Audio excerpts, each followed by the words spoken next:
हरियाणा के सारे विद्यार्थियों भी घने घने राम राम। सभी को राधे राधे। दोस्तों, आज हम एक ऐसे महान पुरुष पर चर्चा करने वाले हैं जिन्हें भारत में लौह पुरुष कहा जाता है, जिन्होंने पूरे भारत को एकता के सूत्र में पिरोया था। प्यारे दोस्तों, बिल्कुल आप सही समझ रहे हैं, मैं आज सरदार वल्लभ भाई पटेल की ही बात कर रहा हूं। सरदार वल्लभ भाई पटेल की हृदय गति के रुकने के कारण मृत्यु हो गई थी। तो आज भी 15 दिसंबर 2021 है, तो यानी आज इनकी 71वीं पुण्यतिथि है। तो क्यों न हम आज इनके पूरे जीवन परिचय के ऊपर चर्चा करें। तो आइए देखते हैं सरदार वल्लभ भाई पटेल के बारे में। सरदार वल्लभ भाई पटेल की बात की जाए प्यारे दोस्तों, इनका जन्म 31 अक्टूबर 1875 के अंदर नाडियाड गांव में हुआ था, जो कहां पड़ता है, गुजरात में। याद रहे प्यारे दोस्तों कि 31 अक्टूबर को इन्हीं के जन्म दिवस की याद में हम पूरे भारत में कौन सा दिवस बनाते हैं, राष्ट्रीय एकता दिवस बनाते हैं। ये हमें अच्छे तरीके से पता होना चाहिए। इनके पिता का नाम झावेर भाई था, माता का नाम लाडबाई था। बात करते हैं राजनीतिक जीवन की। अगर इनके राजनीतिक जीवन की बात करूं तो इनका राजनीतिक जीवन काफी संघर्ष भरा रहा है। आइए देखते हैं। तो ध्यान दीजिए प्यारे दोस्तों, जो सरदार वल्लभ भाई पटेल थे, ये गांधी जी से काफी प्रभावित थे, क्योंकि गांधी जी ने, आप सभी को पता होगा, चंपारण सत्याग्रह किया था, उससे बहुत ज्यादा प्रभावित हो चुके थे। प्यारे दोस्तों, वर्ष 1918 के अंदर गुजरात के अंदर एक खेड़ा खंड पड़ता है। क्या पड़ता है? खेड़ा खंड। प्यारे दोस्तों, वहां पर अकाल पड़ा यानी सूखा पड़ा, और किसानों ने अंग्रेज सरकार यानी ब्रिटिश सरकार से गुहार लगाई कि जो कर हैं उनमें राहत दी जाए, यानी उन्हें करों को माफ कर दिया जाए। लेकिन ब्रिटिश सरकार ने इस बात को, इस शर्त को मानने से इनकार कर दिया। तो गांधी जी ने किसानों के इस मुद्दे को लेकर आंदोलन करना या आंदोलन करना प्रारंभ कर दिया। प्यारे दोस्तों, गांधी जी को पता था कि वो खेड़ा सत्याग्रह को इतना समय नहीं दे सकते। तो गांधी जी लगातार एक ऐसे व्यक्ति को ढूंढने में लगे थे जो उनकी अनुपस्थिति में इस सत्याग्रह या इस दोस्तों विरोध या विद्रोह के अंदर एक कुशल नेतृत्व कर सके। प्यारे दोस्तों, उस समय सरदार वल्लभ भाई पटेल स्वयं खेड़ा सत्याग्रह का नेतृत्व करने के लिए हाजिर हुए, और उन्होंने इस खेड़ा सत्याग्रह का नेतृत्व भी किया था, बहुत शानदार तरीके से किया था।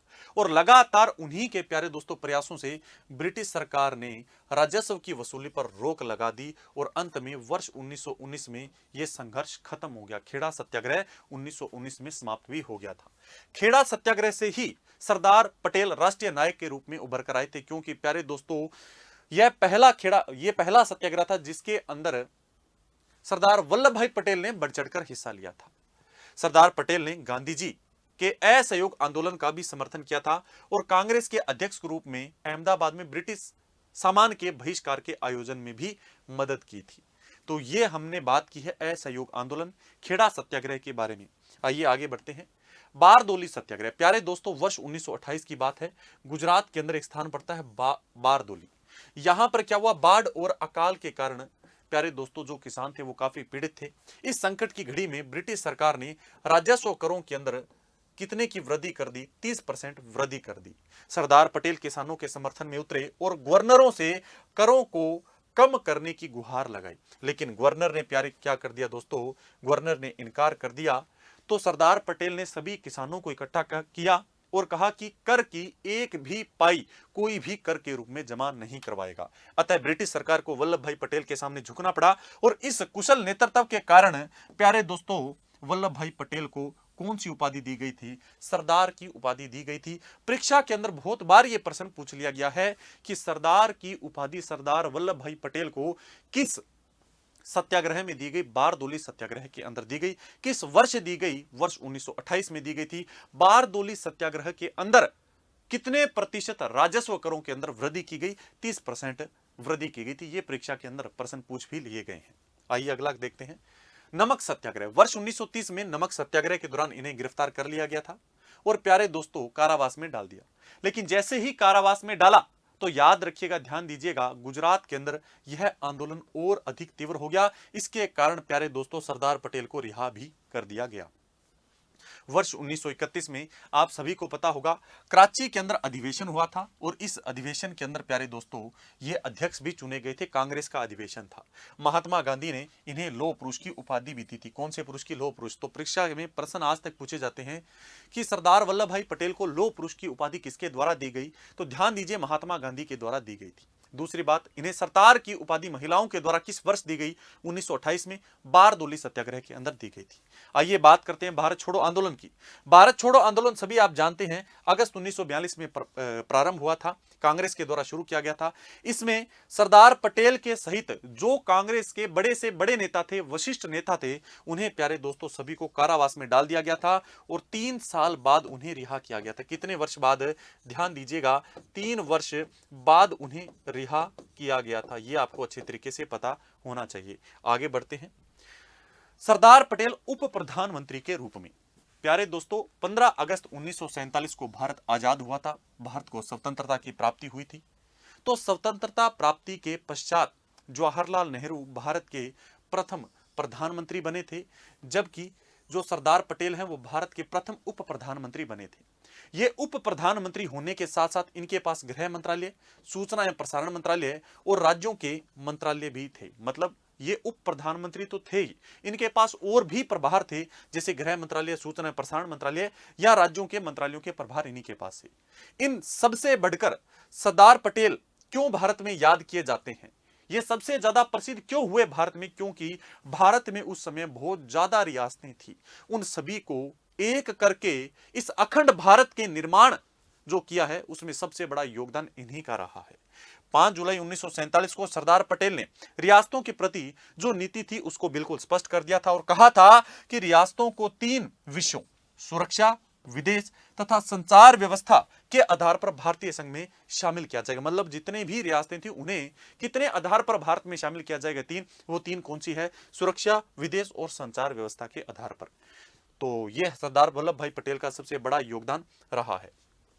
सरदार पटेल ने आजादी के ठीक पूर्व, अब कईयों के मन में यह भी रहा होगा कि ये सारा काम जो एकीकरण का कार्य हुआ है स्वतंत्रता के बाद हुआ है। प्यारे दोस्तों, इतना बड़ा कार्य स्वतंत्रता के बाद एकदम से नहीं हो सकता। ये जो कार्य है सरदार वल्लभ भाई पटेल ने वीपी मेनन के साथ मिलकर स्वतंत्रता से पहले ही शुरू कर दिया था।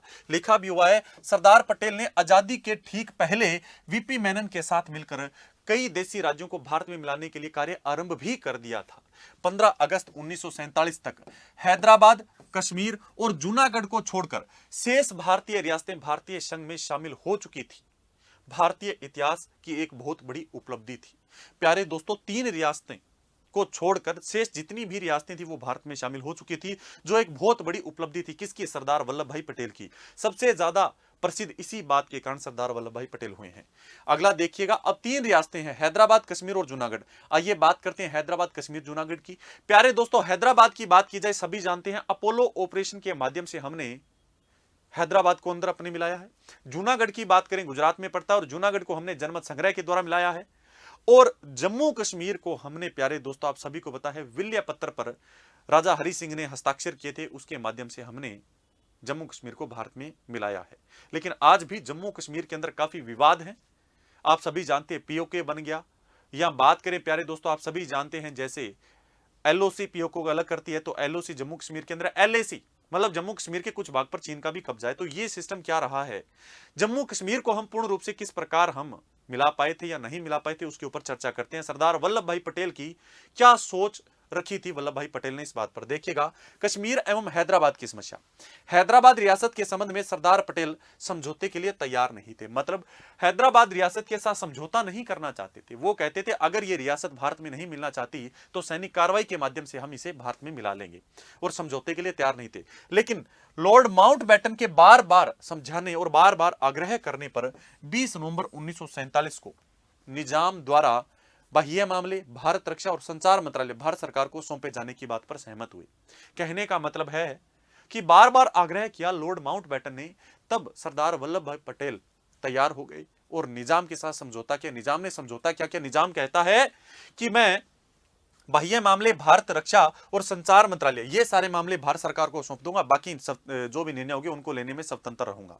प्यारे दोस्तों, बाद में निजाम ही इस बात से मुकर गया और हैदराबाद के भारत में विलय के प्रस्ताव को निजाम द्वारा अस्वीकार कर दिया गया।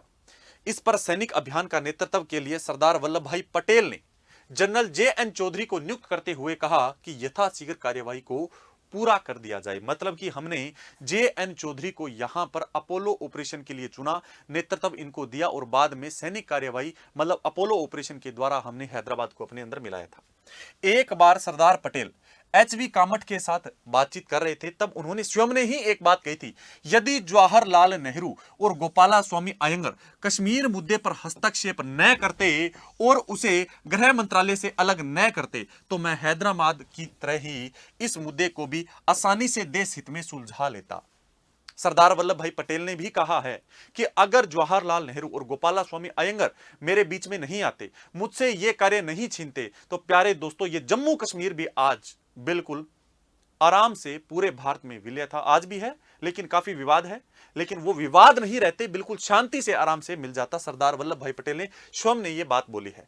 हैदराबाद के मामले में भी जवाहरलाल नेहरू सैनिक कार्रवाई के पक्ष में नहीं थे और उन्होंने सरदार पटेल को परामर्श दिया, इस प्रकार से मसले को सुलझाने में खतरा हो सकता है और अनिश्चितता भी हो सकती है।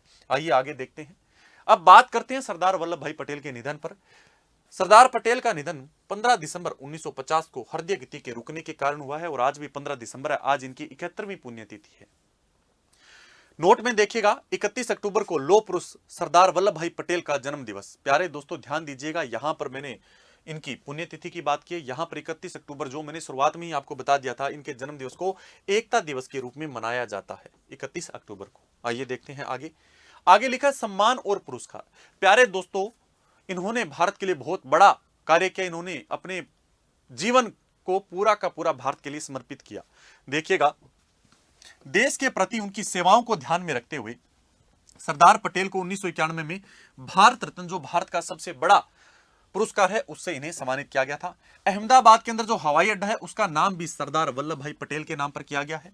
प्यारे दोस्तों गुजरात के अंदर याद रखिएगा वल्लभ विद्यानगर है और उसके अंदर सरदार पटेल के नाम पर एक विश्वविद्यालय की भी स्थापना की गई है। आगे बढ़ते हैं। सरदार पटेल का लेखन कार्य। सरदार वल्लभ भाई पटेल के द्वारा कुछ पुस्तकें लिखी गई, जैसे भारत विभाजन, गांधी नेहरू और सुभाष, आर्थिक एवं विदेश नीति, मुसलमान और शरणार्थी, कश्मीर और हैदराबाद इत्यादि। इनके द्वारा काफी पुस्तिकाएं लिखी गई, वो आपके सामने रखी है। आगे बढ़ते हैं। अगले देखिएगा स्टैच्यू ऑफ यूनिटी। आप सभी जानते हैं वर्तमान के अंदर सरदार वल्लभ भाई पटेल की एक मूर्ति बनी हुई है जो विश्व के अंदर सबसे ऊंची मूर्ति मानी गई है। आइए देखते हैं इस मूर्ति की निर्माण के बारे में, या देश को इसे कब समर्पित किया गया, या बात करें प्यारे दोस्तों इसका निर्माण किसने किया, कितने फीट ऊंची है, कितने मीटर ऊंची है, सारी बातें देखेंगे, इसकी विशेषताएं देखेंगे। तो 31 अक्टूबर 2018 को प्रधानमंत्री नरेंद्र मोदी ने सरदार वल्लभ भाई पटेल की 143वीं जयंती पर, मतलब इनके जो जन्म दिवस आता है उसको हम एकता दिवस के रूप में बनाते हैं और जयंती हमेशा जन्म दिवस पर बनाई जाती है। तो 31 अक्टूबर 2018 को इनकी 143वीं जयंती थी। तो दोस्तों इसी जयंती पर स्टैच्यू ऑफ यूनिटी को अनावरण कर उसे देश को समर्पित कर दिया था। किसने? नरेंद्र मोदी ने। यह विश्व की सबसे ऊंची प्रतिमा मानी जा रही है।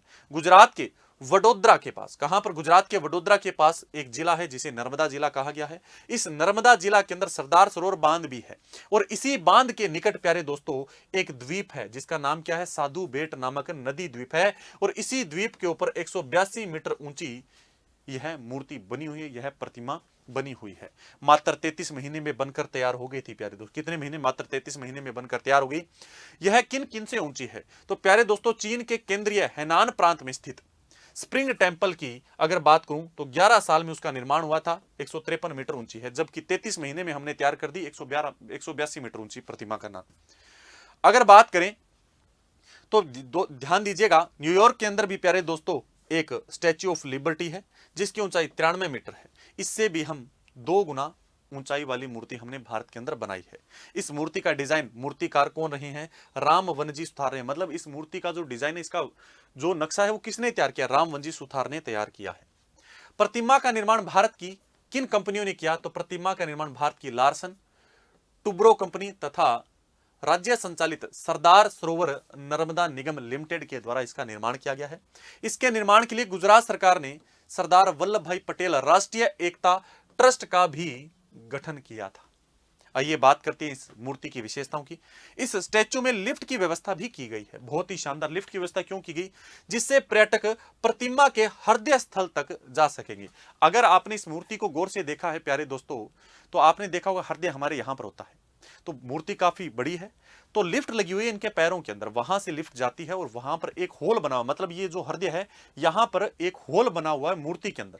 लिफ्ट वहां पर लेकर जाएगी। यहां पर इस हॉल के अंदर लगभग 200 पर्यटक एक साथ खड़े होकर जो आनंद है इस मूर्ति के आसपास का, प्यारे दोस्तों, जो प्रकृति का, पर्यावरण का जो आनंद है वो आराम से ले सकते हैं। यहां पर सरदार सरोवर बांध आप आराम से देख सकते हैं। देखिए कितनी ऊंचाई पर जाकर आप देखोगे, बिल्कुल वल्लभ भाई पटेल के हृदय में खड़े होकर आप आसपास के वातावरण का नजारा लोगे। तो लिफ्ट लगी हुई है, याद रखिए 200 पर्यटक एक साथ खड़े हो सकते हैं इसके अंदर।